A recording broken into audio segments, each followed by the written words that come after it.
Hi everyone, we are stoked to speak to our very first Bangladeshi writer on this podcast, and he is none other than Nadeem Zaman, who is the author of The Inheritors, which covers modern day Dhaka, where along with the city, its people are also evolving.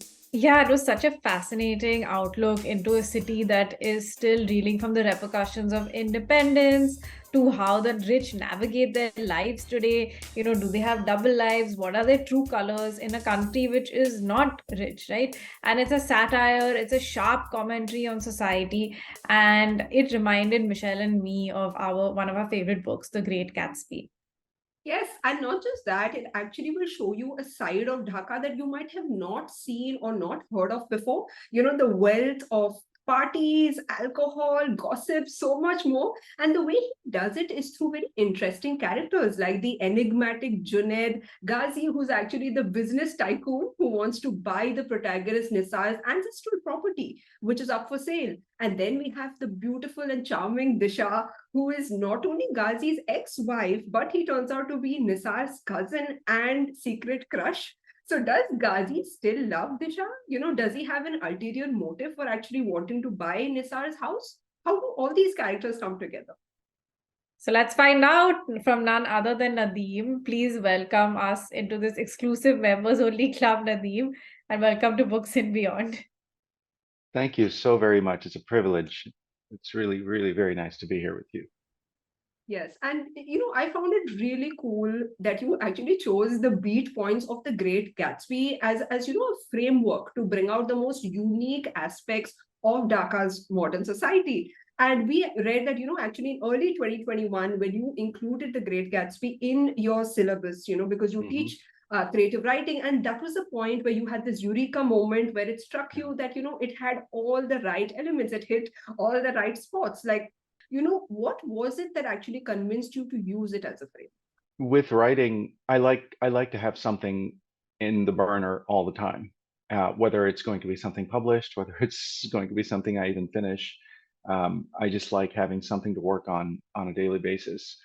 In the spring of 21, we were completely remote with my classes. So my classroom was my home office, and we were it was a literature class that I was teaching, of course, but it was a general literature. It wasn't for just majors, English majors. And so I had Great Gatsby, and I had no idea what would happen, even in December when I was making the syllabus. And we had this lively conversation. I love teaching, and the part of of teaching that I love is, of course, engaging with the students. And students are bright. They're always bringing ideas that no matter how many times they may have read a book or taught it, I am going to learn something new. And I was on this book that I think will eventually kill me, because I've written many iterations of it. I'm back working on a part of it again, to turn it into a book by itself.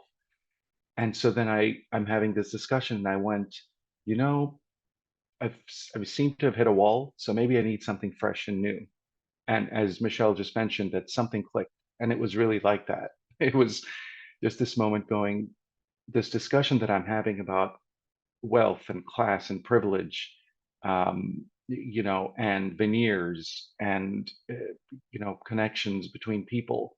My goodness, how often have I talked about with my other Bangladeshi friends, writers, people within my circles, about these aspects of Dhaka, these aspects about Bangladesh. And I went, how great would it be to reimagine Gatsby, for example? And I just that's the only thought I had. I didn't outline, I didn't get into anything. I just said, okay, I'm going to read the book again, and I'm going to start just kind of playing with this idea. I consciously knew it was going to be Gatsby and Dhaka when it came to it. And once I started working, after the first couple of drafts happened, I said, "Oh, okay, this is going to be its own book as well." So those elements, that are there, that align with Gatsby, they have their space. And then I had to go where I had to go to take the book to Dhaka. and allow it to be what it needed to be in order to represent Dhaka as best as possible through my eyes, of course. It's actually one of the reasons that I found the book so fascinating, right? Because it marries this sort of novel that, the whole world knows, Great Gatsby, the beats of the story, as Michelle said. And it's so wholly unique and authentic in the fact that it is very much a representation of the society in Dhaka and what the social commentary via the characters, the kind of social norms, family structures. So very similar to sort of South Asian culture and Indian culture as well. Relating to the Gatsby part, actually, so many contemporary books remind us of classics. For example, Chitra Banerjee's recent book Independence was Yes. marketed. They used the Little Women analogy to market the book. So I was just curious, why the Gatsby element was not promoted by your publisher when the book was released, because it's not on the cover, it's not on the sort of marketing material. And when you read it, those of us who sort of like are familiar with Gatsby, were like, oh, this is a lot like Gatsby. And then, it turns out it was very intentional. So on your part, of course, right? So why was that a decision from you and the publisher? You're right. Yeah, no. It was entirely Hachette's call. And the only person to whom that I mentioned this was happening at the time, going back to that point in 2021, was to my agent, Kanishka Gupta. And I just remember sending him a one-line message saying, I may have something that you might want to read, but maybe you won't. That'll be your choice. But I'm thinking The Great Gatsby and Dhaka. And he's such a busy person. He'll get back to me eventually, but it may take him a day, maybe 5-6 hours, what have you, with the time difference.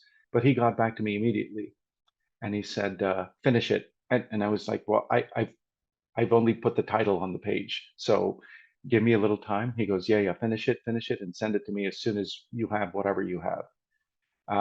And so then when it went to being acquired by Hachette, and we were going through everything that is going to be part of getting the book out in the world, I actually asked the question, are we not going to play up the Gatsby part? And they very consciously said, yeah, let's just leave it out. Let's give the book its space and time. Let the book breathe. And there's really no need to actively push, The Great Gatsby. And I said, why not? Why not? And so reviews, I try to stay clear, but usually, one is able to tell from the from a tone, perhaps in the title, which way it might go. And so far, the reviews have been stellar.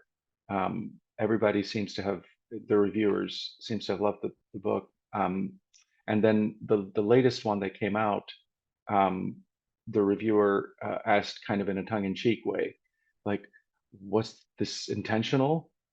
And I'm saying to myself, yes, ma'am, it was. It really was. I wish I could have a conversation with you and tell you. I'm glad you read the book for everything else, but yeah, it was very intentional. So those that knew that I was doing this knew what was up. And those to whom it came as a surprise, how wonderful. I love it. I love hearing that. Yeah, and what I really liked about it is I got to see a different side of Dhaka, right? Like growing up in the Gulf, I've had Bangladeshi friends, even Christian Bangladeshi. So I have seen, different sides of Dhaka, but your book gave me a whole different viewpoint, because while it also focuses on the lives of the wealthy, what it also does is it brings in characters having a huge class difference, right? On one hand, we have Nisar, who is actually an immigrant, the son of rich Bangladeshi parents, and he's on a trip to Dhaka to write a book.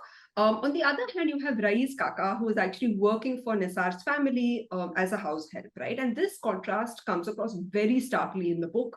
So I want to know from your experience, is this contrast quite apparent today in Dhaka society? What was your experience like? It's very, very apparent, yes. And in fact, the person to whom Rais Kaka is modeled on, he exists in our life. and he's by far my most favorite person in the world. I absolutely adore him. And he's been in our family before I was born. My grandfather adopted him.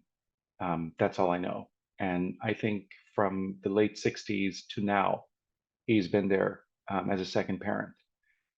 So I did get to see him after many years when I visited. He's still part of the family, but he's no longer in the family the way he was once upon a time, because he, just the same as Rais Kaka, uh, he went off and had his own life, worked, still works.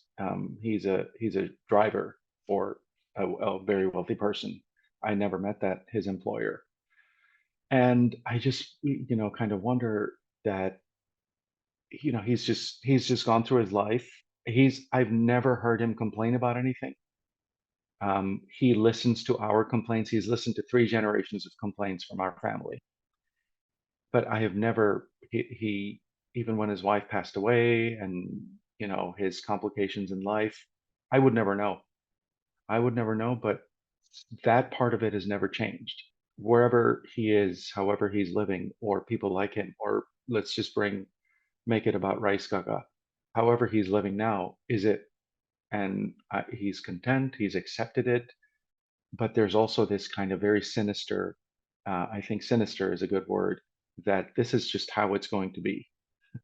I'm not supposed to be that. I'm not supposed to be wealthy. I'm not supposed to be of that upper class because I don't know, this is what I was born to.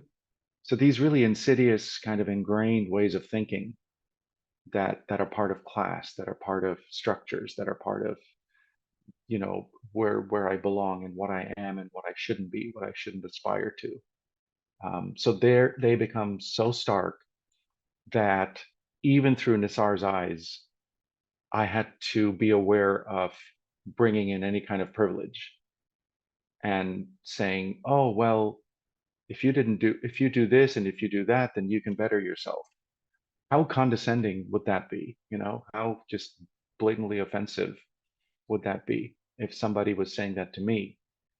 And I'm going, okay, it's kind of like living here in the US and listening to the uber wealthy billionaires,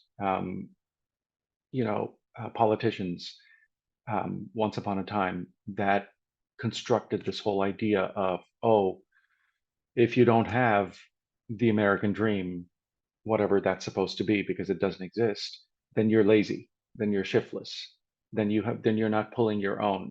But it took me 30 plus years of living in this country to understand that every one of those people that are saying that had a leg up in the world. They had doors open for them. And that makes a huge difference. This whole idea of, pulling yourself up by the bootstraps, which is physically impossible because it's physically impossible, and it's a faulty narrative. And I saw that connection. I go, oh, Nisar has a huge leg up in the world. I did too. Different choices were made by my parents, but if I stayed in Dhaka, I could have had everything. I could have wanted something at 7:45 in the morning, and I would have had it at 8 o'clock, whatever that may be. And so that to understand how this vast gap exists between what we can desire and what we can have, and what we understand our limits are. It's really humbling, I guess, in a way. And for a writer, that's the only way that I could have worked it out, I guess. Yeah, I think that, I went to study in the US, and obviously, growing up in a country like India, you think very differently about how, class mobility. And in the US, I think that was the first time I heard the argument that, oh, people are lazy, you should like be, pull you up with the bootstraps, because we are living a very different reality, in India, where that's just not possible. If you come from a family where you sort of have those privileges, then sure, but exactly what you said, But what I really liked about the book is obviously, that social commentary. So what would you say is, apart from, the fact that it's set in Dhaka and you use that to sort of, bring out these differences in class, bring out, the social commentary on the wealthy class in Dhaka, what would you say is the biggest differentiator between your story and the one in Great Gatsby? So to get into specifics, I would say that there's a part in Gatsby because Gatsby is not even 50,000 words. The mystery of Gatsby's background, um, it's alluded to, and then we just leave it there. So I found opportunities there to flesh that out, and that worked nicely because I was able to have the character of Asma, the journalist, because there's that scene in Gatsby when once Nick has moved in next to him, he's coming home one day after working, and he sees this young reporter snooping around, and Nick goes, "Can I help you?" And the reporter's like, "Yeah, yeah, the big man that lives here. Where is he? Oh, you mean Gatsby?" And then the reporter, in a couple of paragraphs, tells him about Gatsby's suspicious background and where his money may have come from. And then he disappears. So that was one opportunity. The other opportunity I found was with Jasmine, who was loosely the analog of Jordan Baker. And I thought Jordan Baker is such a compelling and beautiful character in Gatsby and just not developed. Every time Jordan entered the scene, she stole it. She stole it with her spirit, with how she was talking. She has all the knowledge and the inside scoop, gossip, if we want to call it. But she is also just brought up and shunned away. So those places where I found that okay, this is where I can just kind of build the character I like and move on and kind of give them their life, a more rounded, richer life. So with Jasmine, I had no idea. I had no idea that she was going to have that connection to the US, that she was going to have that history that she did when she was here. And then that's going to be part of what as Nisar says, here's this compelling, beautiful, haunted woman who wants me uh, to be with her more. And here I am here looking at her as if I have no idea what's going on. To kind of paraphrase. Also with Ghazi himself, he comes from this fraught history himself, and of course we learn about that from Asma. I was kind of running on two tracks. So all of the points that you brought up about showing the social, the socio-political, the socioeconomic kind of settings, yes, that's always there. But then there are these personal lives happening, and those lives, we see one side of it, the world sees one side of it, and then there's a side that's not out there, that's either being seen by just a close few or just the people themselves. And so when that world becomes so narrow that it becomes between Nisar and Disha, Nisar and Ghazi, that's when we start to see all the complications that won't become public knowledge. And I guess in that moment of trying to make a human connection, I wondered, I go, okay, if I put these two people in a room together, what would they talk about? If they said, look, no one is listening, I don't talk, I don't live in Dhaka, I don't care for Dhaka gossip. So if you're gonna tell me something, tell me. Don't give me this, in the morning and this in the afternoon and this at night. Just give it to me straight.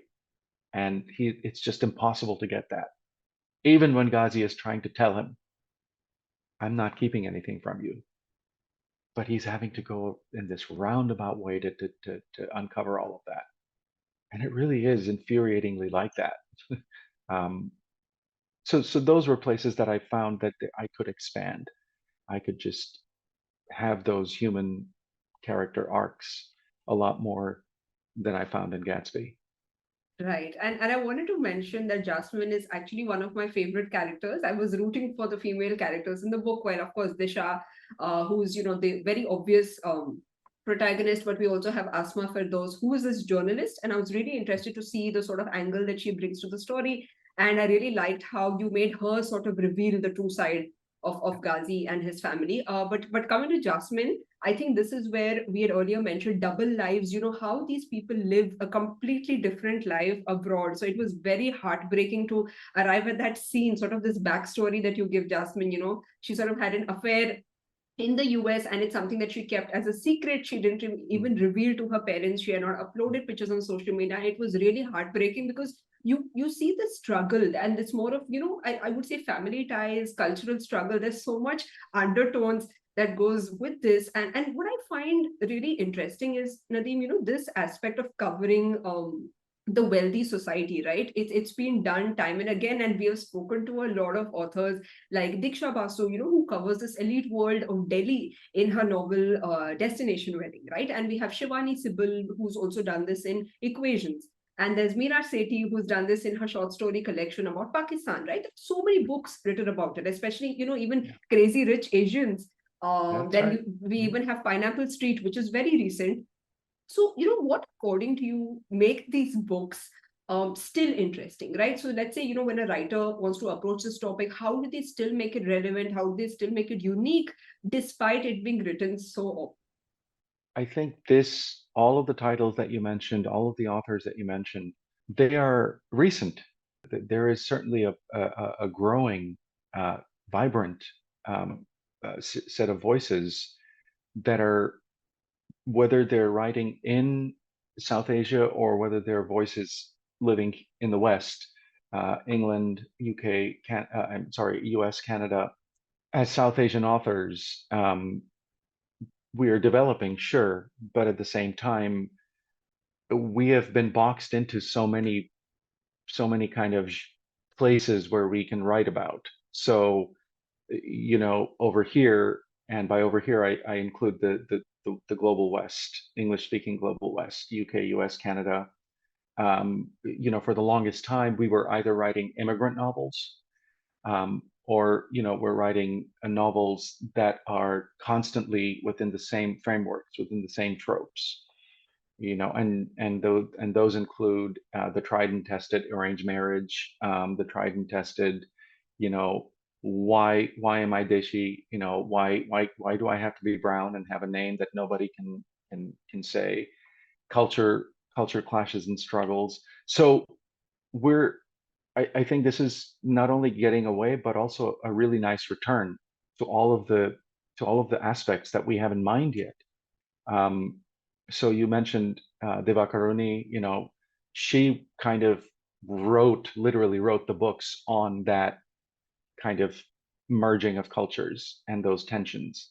Then we have, for example, Jhumpa Lahiri, who took the bourgeois and put them into places like MIT. They're going to be wealthy people at some point. Um, and so she put them in those places, but at the same time, as much as they're very Bengali stories, they're very stories very much rooted in her Bengali, her Indian background, but also very conscious about the fact that she grew up here, and this she read certain books, and she understood storytelling in certain ways. I may recognize my dad or my mom or my grandparents in some of their people, but I'm at the heart of it, something else was going on. So it's this gradual kind of getting away, um, that has led here. And I think, if I'm to bring in my perspective, it went that way, going, okay, look, I guess I can write about these cultural aspects for as long as I'm writing, but I've also ignored, um, many of the things that interest me about being Bangladeshi, about, um, having my ears to the tracks about what's going on over there.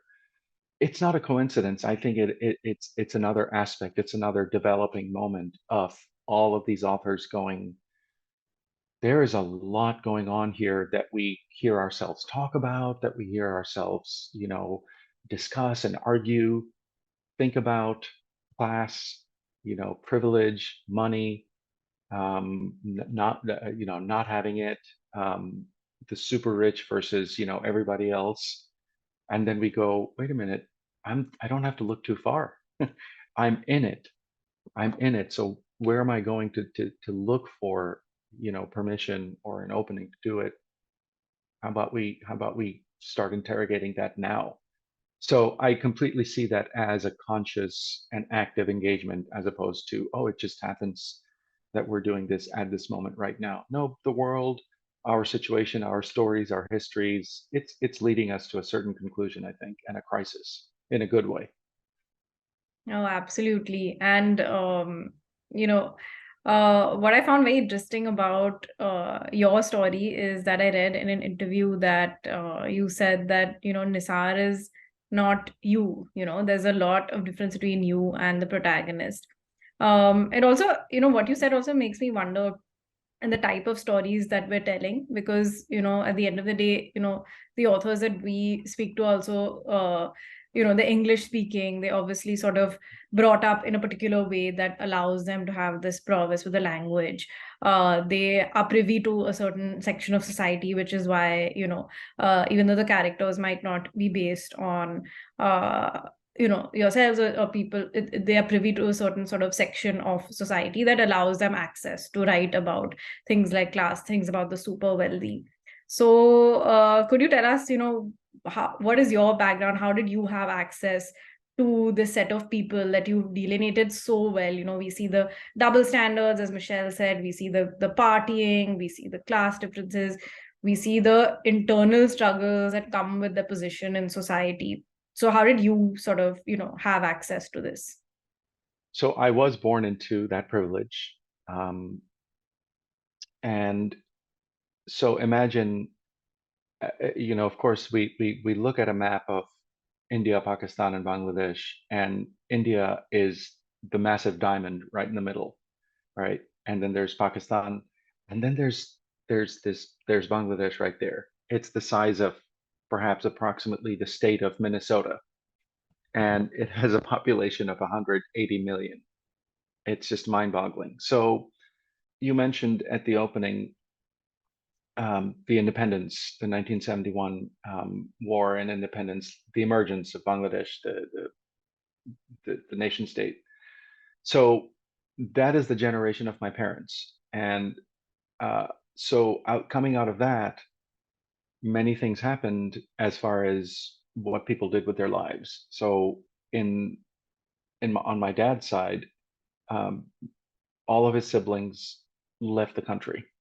He was the only one that stayed, and he just wanted to be in the country. He goes, the everything, I guess, that goes with that mentality, that told him, look, what's the point in fighting, doing all this fighting and marching and you know freedom if I'm going to leave, something along those lines. So he built his business, and at the time, Dhaka was small, and all of the families of privilege and wealth married into each other. I often say that when I'm in Dhaka, even now, having been so far removed from it, that I become conscious. I become really conscious of the fact that if I mention an uncle, if I mention an aunt, if I mention a cousin, chances are they'll end up being either an MP or or some kind of noted person, noted celebrity, and it happened every single time. So I end up sounding as though I'm dropping names, and I'm trying to be, and I'm trying to get doors open. I said, no, you asked me who my relatives are. I'm telling you. And they say, oh, wait a minute. Are you talking about this person who's the famous this? I go, yes, but please, that you said that, I didn't. And I'm not using that name to get around. So I was born, that's the kind of privilege I was born into. Lots and lots of wealth. Um, you know, everything, as I was saying earlier, anything and everything I wanted, I would have it, I would get it. My parents had a massively vibrant social life. They partied all the time. So the uncles and the aunties are either coming over or we're going over to their place. And, the kids hang out and the parents have their all night session, and then the bigger parties. It's if I were writing this book 40 years ago, that would be the generation I'm showing. So that was my in. However, that ended for me very early because we left the country when I was 15. And from 15 on, I've lived in the US. Um, so I was completely disconnected from all those friends, peers, relatives, elders, everybody. And those, we all went our separate ways. And my friends, people my age, they did the same thing. They went abroad, UK, US, Canada. They studied, got their degrees, and came back. I didn't, for various reasons, family complexities and complications. We stayed here. So all of that privilege, all of that wealth went away. I was over here going to high school and then going to college, and then working. Um, and how I reconnected was I went back after many years in 2017, and I got in touch with people, and one person whom, alas, we lost too early. My friend Numair Chaudhry, who's a beautiful writer. He was the first person that I contacted, and I would hang out with him all the time when I lived there for a year. Numair passed away in an accident in 2018. So Numair would have had all these social connections, and we lived walking distance. And so I would call most evenings. We would exchange messages, and if he said, "Look, I'm just sitting here, come on over," I would walk over, and then the night would begin. And me, I'm thinking, yes, I've done my share of partying here. And then I was at a point where I was like, well, it's 9:30. What's going to happen now?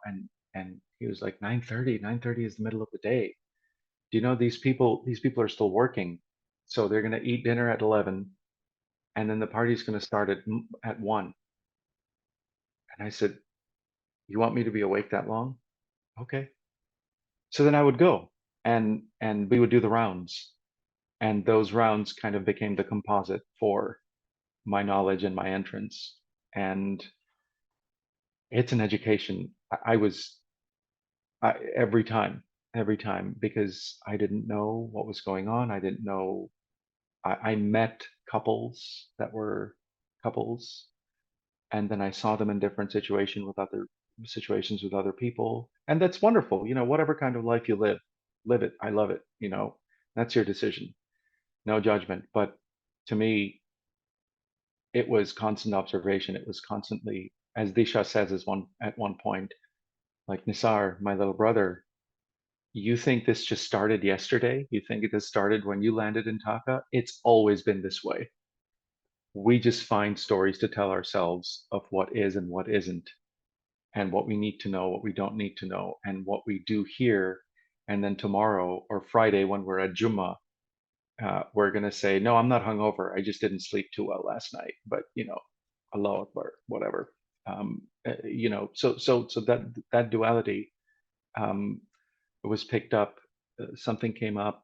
I saw another article or something, and the title it wasn't even about the Inheritors, but the title was Dhaka's Muslim elite parties and drink and party and dress up as Barbie. And it actually had to do with this young Bangladeshi woman who I loved reading about her. She's, this kind of defiant, I'm going to live my life however I do, and not go with the hypocrisy of society, religion, what have you. And so there's this opening paragraph about her, and I'm reading away, and I'm going, I'm loving this. And then the next paragraph says, it is this world that Nadeem Zaman's Inheritors shows. I go, oh, I had no idea the Inheritors was about this. So this idea, all of these identity and lifestyle choices that are, again, you live how you live, your privacy is your business, but it's also really interesting and perplexing at the same time to see everybody knows. So what is the deal with the story? there's the PR story, and then there's the real story. It's compelling. I mean, narrative tension. Narrative tension happens in that way, you know. So looking at it as a writer is the only way that it makes sense, and that's my access. And if I were to go back, I would find myself at that party probably 2 hours after I've left the airport. Right. It's really cool to understand that from your point of view, Nadeem, because I'm that person when, if you say there's a party after 9:30, I'm like, what? Are you kidding me? Is it like 9:30 in the morning?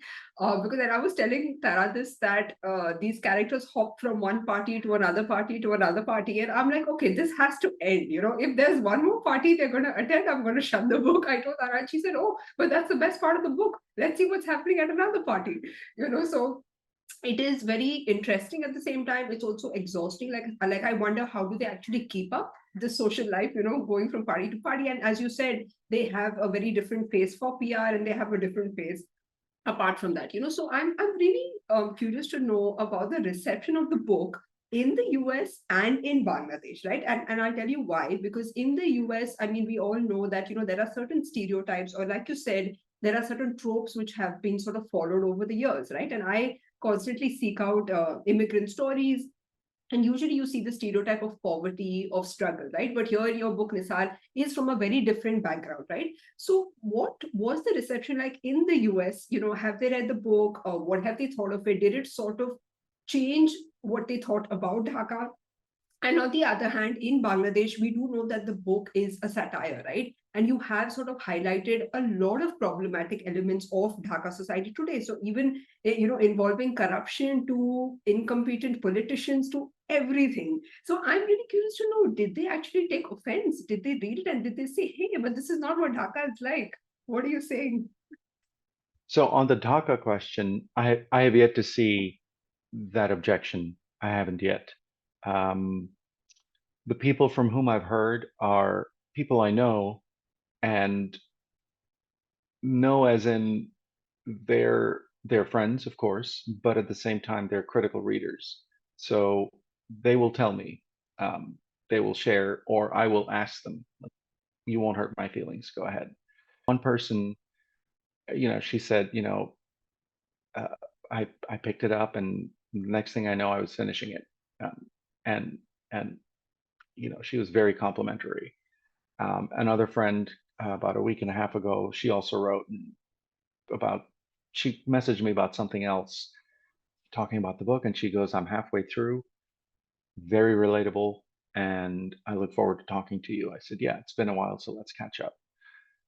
So as of yet, reviews notwithstanding, um, I don't really know what the general landscape is of of the book's reception. Um, as far as specifically, we object to this, or this is not how it is, or how could you do this? Any of that, I haven't seen that. So good news so far. But even if that happens, I'm intrigued, because I'll be like, oh, what nerve did I hit? And please tell me. Um, so there's that. As for the US, here's the thing. It's not been published in the US. I have actually been struggling in the sense of the US publishing industry is extremely insular, and it's very, very much given to trends. It's very, very much given to, the market. Um, so I've been battling, or rather trying to get a footing with the US publishing industry for over a decade now. So the book has not seen a US publication yet. And part of that reason, there is no one reason. At the moment, the biggest things that are part of what is getting published here are debut novelists. These agents and publishers, all they're promoting are debuts, which is fantastic. Debut novelists, of course, no matter whether I read the books or read them and like them, or have whatever opinion on them, that's great. The other thing is, especially since 2020, since the George Floyd murder, there was this sudden resurgence, on racial justice and racial reckoning and representation. And there was a major aspect of it that had to do with publishing. And so the publishing industry tried to, at least in the moment, tried to make changes. They haven't gone too far. It was like a couple of people were changed at the top of the two of the big publishing companies.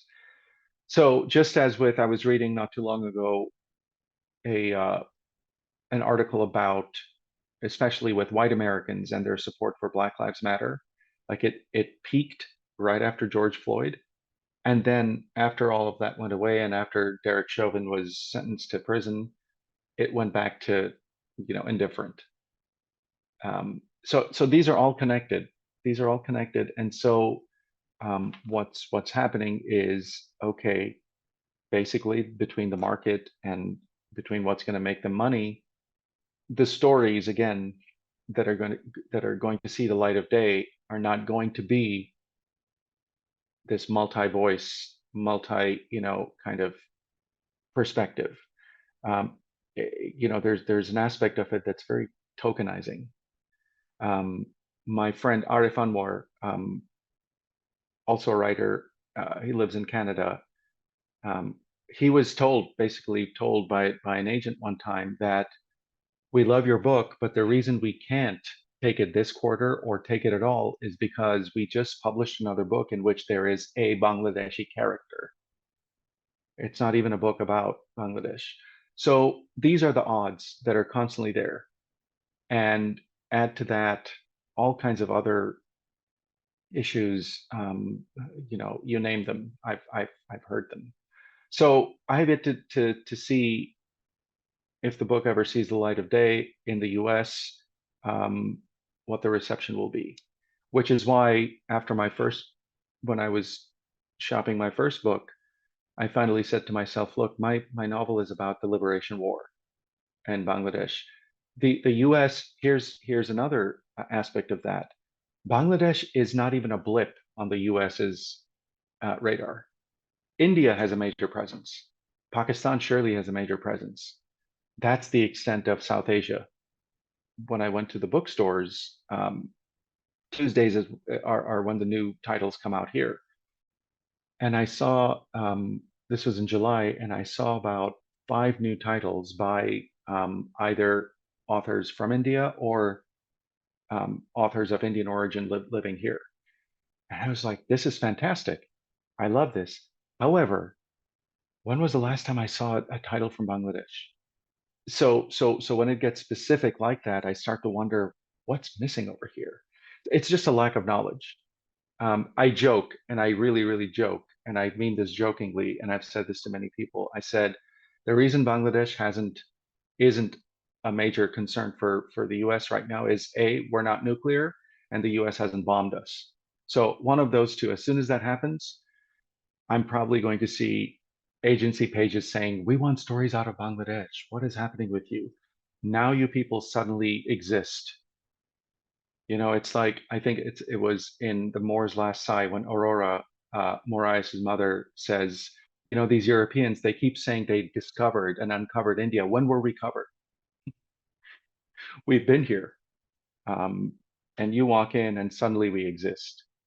I have to say, yeah. No, and I think The Great Gatsby is a good in. Like, in fact, the first time I found out that it's actually, sort of withdraws from that, I thought it's really good in. Wow, this would be huge in the US. So I do hope there's a publisher in the US who's listening to this today and they do pick up your book. And I just want to add that, yes, even with these Indian stories, what I've heard from a writer is that it often has to fit a certain stereotype. So there was a publisher who actually told a writer that where are the mangoes in the stories? Like literally, she said, okay, but my characters don't want to have mangoes. We said, no, but you need to have mangoes because that's what people think Indians eat.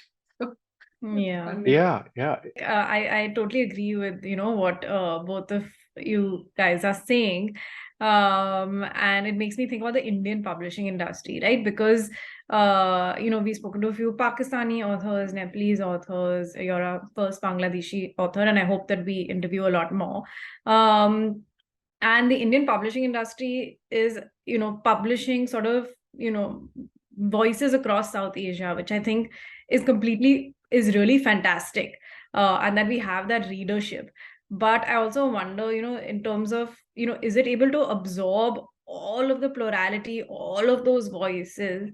Are there enough slots available for books that are sort of, diverse? Because at the end of the day, even the Indian publishing industry is a business.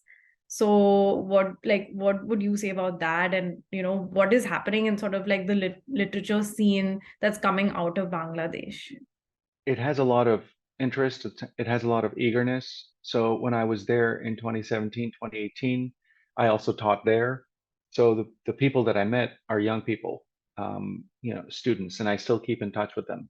And they are readers. They are readers, and they will read not just for pleasure, but they're critical readers, and they're always seeking more, more, more. And so they're encouraged to see Bangladeshi authors. Of course, they're authors in the country who have been writing in Bangla for decades. So they have their own space and their own readerships. Then there are the authors writing in English. From the publishing perspective, there's still a long way to go.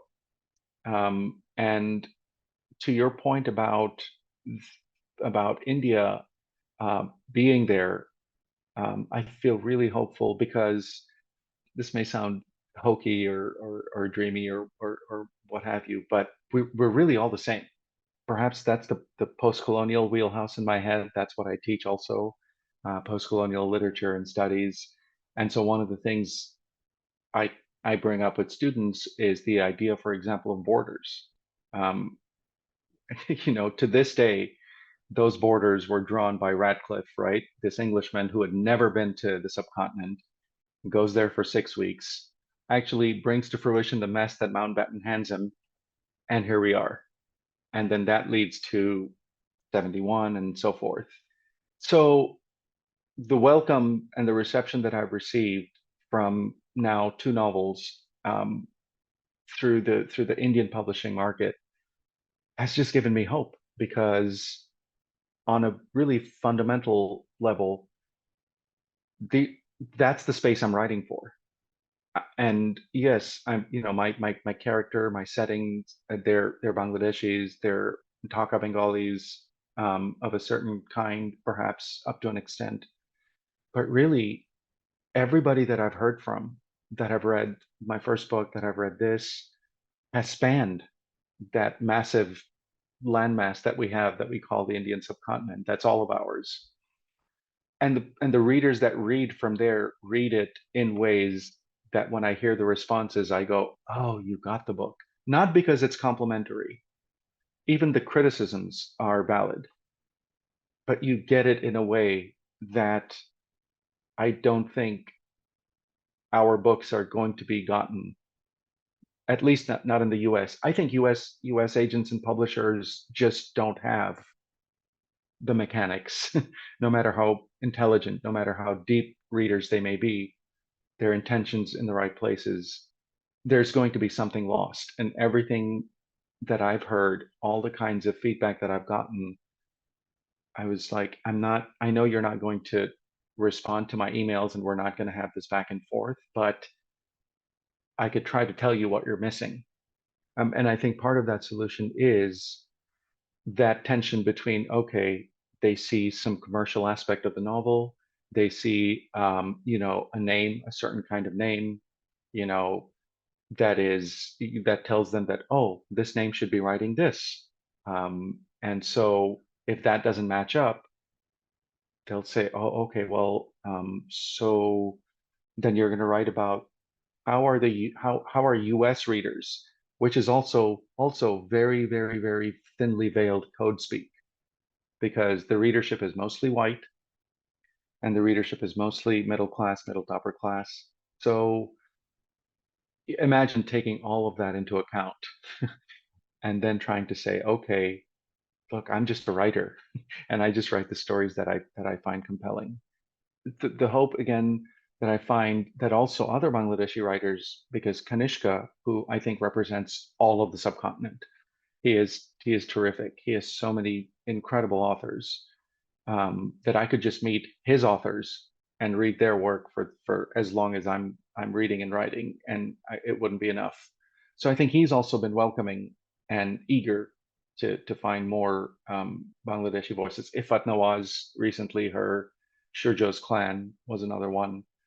Publication-wise, Bangladesh has a vibrant local publishing space, but it's nowhere near an international platform of the kind that India is doing. So I'm very hopeful and I'm very encouraged. And every editor I've worked with just has made my work better.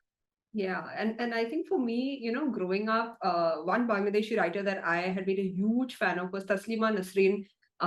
She was hugely famous, like reading her work, and I sort of, looked up to her as this feminist and sort of very bold voice. In a time like in the 90s when we still were like girls were told, okay, no, don't. I mean, girls are still told that, but yeah. And more recently, I think also Sharbari Zohra Ahmed, who also wrote an episode for Quantico. So yes, I do think that a lot of Bangladeshi voices are sort of coming up now, but we do need to see a lot more.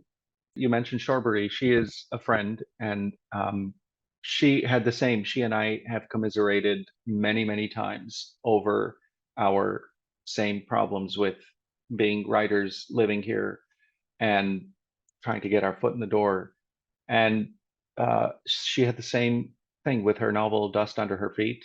It got really well received in the subcontinent, but over here, she goes, I've lived here all my life. I don't know how to speak to these elements in the industry that we have, the gatekeepers that we have to get past.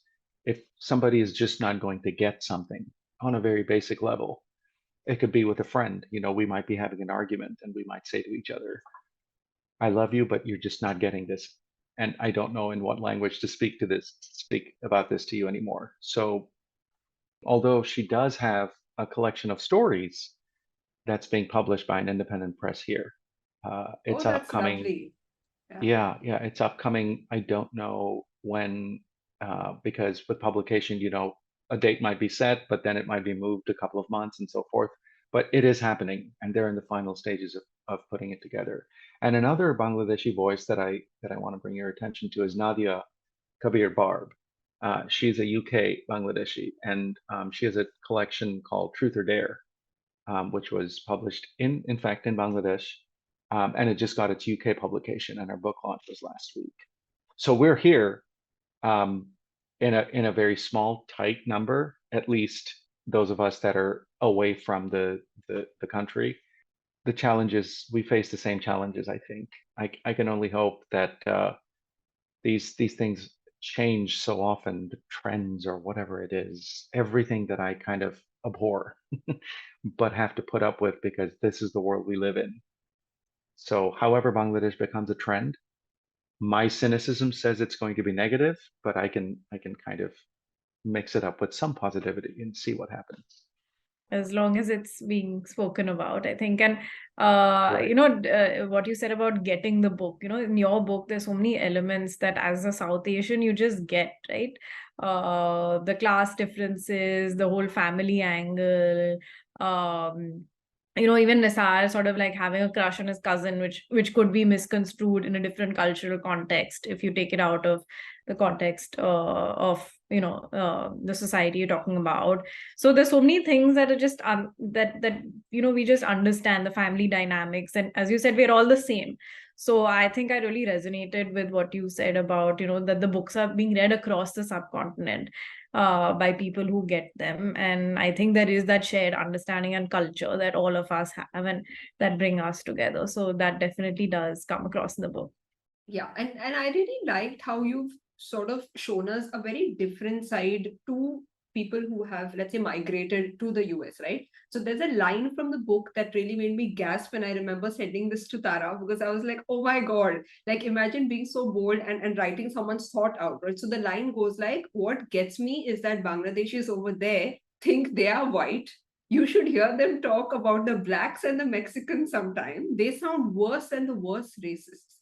So is this something that you have encountered yourself, or did you make it up for the book? I really hope you have made it up. I think I've encountered this like as well. I think Is like it? all South Oh, Asians, yeah, like all South Asians have this like weird and like anti, not all, but lots of like, especially yeah, older generation, they yeah. have like this like sort of like racism against, the colorism and all of that. I think Yeah, that's a very colorism is there. Exactly. common thing across, Yeah, like yeah. all our cultures. Yeah. I wish I had made it up just for fictional value, but that, as Tara said, it's very prevalent and it's easy to find. Also, as Tara just said, in the previous generations. So yeah, I would pick up, conversations at, dinners, whatever functions, and I'm listening to, people my parents' age talking as though, now I think about it, that makes me go, I'm sorry, who exactly, who and what do you think you are? So it really is about their, to hear a Bangladeshi immigrant talk about illegal Mexicans, it just makes you go, okay, there is so much happening here. I don't know where to find an entrance. Oh, these people don't know. These people do this and these people do that. I go, I don't know what to think, but they are clearly taking and appropriating language um, from a space that is not them, but they have somehow made themselves adjacent to it through wealth, through class, and they think they're better. They think that, oh, yes, this is how I kind of separate myself from the elements of America that I disagree with or don't like or are part of my insecurities. And this is what, this is what I can identify with.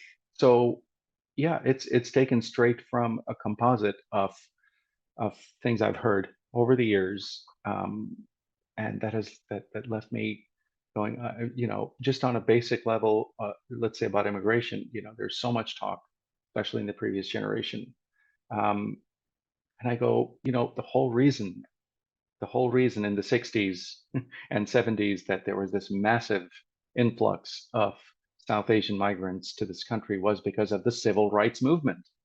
The civil rights movement in this country, and then that opened up immigration because immigration laws hadn't changed. They'd been stopped in 1929 and then reopened and rewritten in 64, 65. So there's that. And then you mentioned the colorism. The colorism bit, especially, I was telling Tara that the scene where you've mentioned that used to not you, sorry, Nisar, the Yeah. protagonist, was not sort of allowed to go on the terrace in the afternoon because he Yes. would turn dark.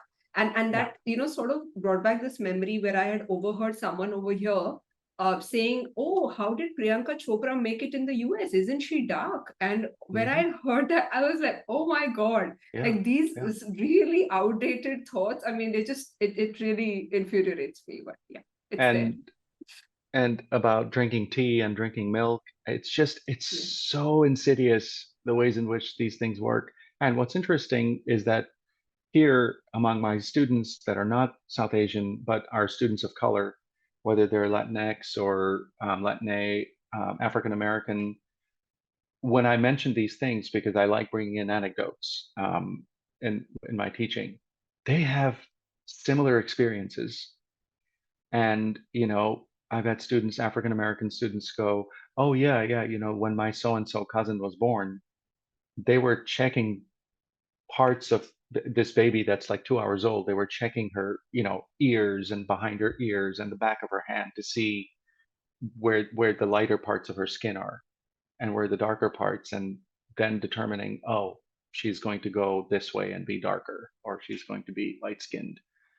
It exists across cultures in so many ways, but the specifics of it in ours are on out one side of my mouth. I'm laughing because it sounds so ridiculous coming from people of color and coming from immigrants who have come through the same systems. Um, and I've had certain privileges, but they think they're different, and also infuriating because out of my other side, I want to say, why don't you just take a moment and look back how you ended up where you ended up, who you are, maybe take a look at the mirror again. Nothing's really changed. You still look the same. You are the same. Whatever you've done to change that, um, that's your business. I have cousins that are like that. I have cousins that are like that that lived their first 20 years of life in Dhaka, but now they won't speak to, I don't speak to them anymore, but they don't speak in Bangla. So, what do I do with that? But use it somehow as a writer.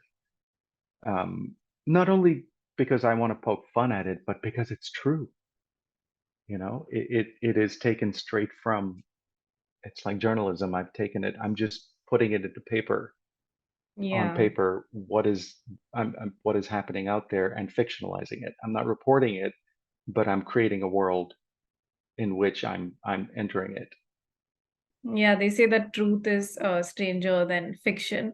And Yes. what I liked about the book, we spoke about, that how people sort of like of certain cultures will get it, right?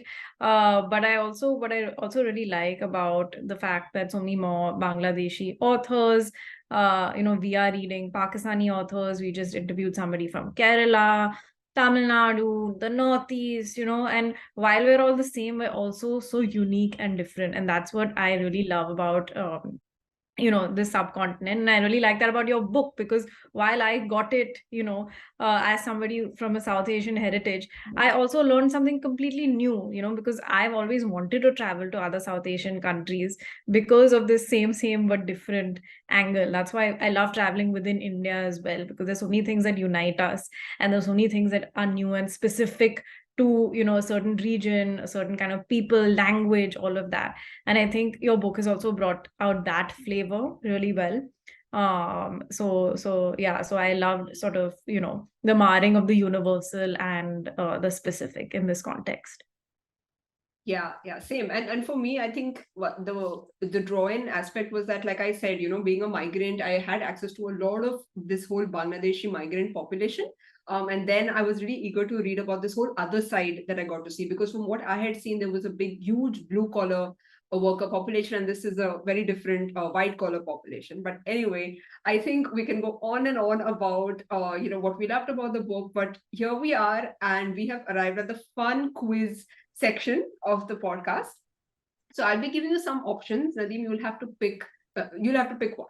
Okay. What person are you at a party? A party pooper. B, the one who's always passed out. C, the dancer. I have been all three in some way, form, or shape. Okay. At this point, I think I would be impatient to go home, Okay, great. but that will also depend on the party. If I was at Ghazi's party, I would be in a corner, like, I'm here because I'm my friend's designated driver. Please leave me alone. Okay. All right. One way to preserve ancestral wealth. A, mutual funds. B, stocks. C, property. Ooh, property would be my way of going, because I wish the two houses that I grew up with on both my parents, my grandparents' sides, if I could have those houses, just those two, I'd be more than happy in Dhaka. But alas, so property, I think, is precious. Okay. One hookah flavor that you like. A, blueberry. B, grape. C, watermelon. I think I've smoked uh, both watermelon and blueberry, but because I go toward blueberry, I'll go with blue. You said blueberry was one of the options? Yes. Yes, that's it. Yeah. Okay. One way to gossip without being noticed in public. A, whispering. B, not making eye contact. C, through gestures. Ooh, I like gestures. I think gestures are Nice. powerful, and with the right person, you can communicate an entire story. Yeah. Okay. One thriving sphere of modern day Dhaka. A, art. B, music. C, literature. Oh my goodness. There is a lot happening in art. I will say this. I see both in my circles and from news that I see of exhibitions and new artists. I think art is making a really good making really good progress. Yeah. Okay, one favorite cuisine in Dhaka: A, Chinese; B, Thai; C, Turkish. Ooh. I went to the Turkish place quite a bit, Turkish Bazaar, if I'm not mistaking the name. It's walking distance from us. So that ended up becoming a favorite. Yes. Yeah, so now we're the last section of this interview, All right. sadly. It's the rapid fire round. So you have to answer in one line or one word. All right. Okay, so I'll start. One Bangladeshi dish that you love. Dal. Okay. One thing that you miss the most about home when you are in the US. The food. Who is your favorite character from your book? Jasmine. Okay. One thing that you miss most about the US when you are in Dhaka. Ease of getting around the way I'm used to getting around. One character that you could relate to the least from your book. Ghazi. Okay. The most common phrase used in elite circles in Dhaka. Something like, stay. Where are you going? You know nowhere to go. Stay. Have some more.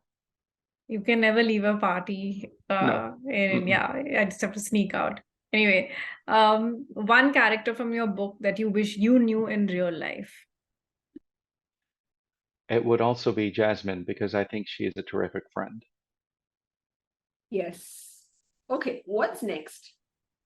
As I said at the beginning, that I had this huge ambitious project that I have a couple of drafts of that also took Dhaka as its center, and so it was basically a fictional account of this family who coexists with the development of Dhaka from the 17th century to modern times.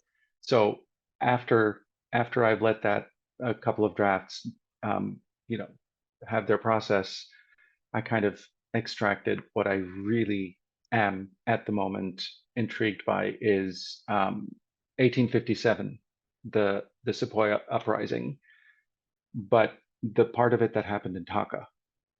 And so that's the work in progress. It is very, very new and very raw. So hopefully it'll see some kind of shape, and eventually if Ken likes it, then it'll see the light of day. But I'm having a good time just working on it at my own slow pace. That sounds really interesting. I think taking us down, basically it's like a time travel to Dhaka, no, Tara? Superb, superb. Really I can't wait to forward. read it. Yeah. Great. Yes, Thank and you. best of luck. And it was, Thank you I so think much. this was one of the most interesting conversations we've had. I mean, we speak to so many different kinds of authors and we got to know so much more about Bangladesh. Nadeem, thank you for writing this book and speaking to us. It was a pleasure. Thank you for reaching out. It's been a privilege. Thank you so much. Thank you.